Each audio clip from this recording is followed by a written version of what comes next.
Credit card ఎలాంటిదంటే గ్రానైడ్ పిన్ని పీకి దాని మీద కూర్చున్నట్టే. హ్మ్. పక్కకు నువ్వు పక్కకి అడుగేయలేవు, లెగలేవు. నువ్వు లెగితే గ్రానైడ్‌తో పాటు లెగాలి. వెళ్ళిపోతుంది.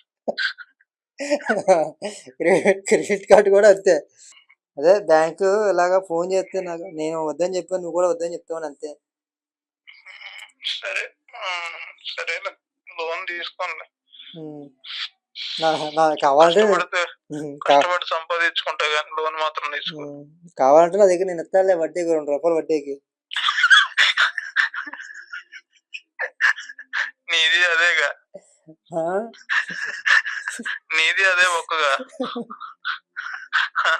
నువ్వు అంటే ఇప్పుడు ఇదంతా చెప్పింది నువ్వు వడ్డీ తిప్పుకోవడానికా? మరి నేను బాగుపడాలి కదా. అంటే నువ్వు ఇప్పుడు వడ్డీ వ్యాపారం, నువ్వు నాకు వడ్డీ ఇవ్వడానికి ఇదంతా చెప్పే వాళ్ళందరి గురించి. లేదు నీ మంచి కోసమే.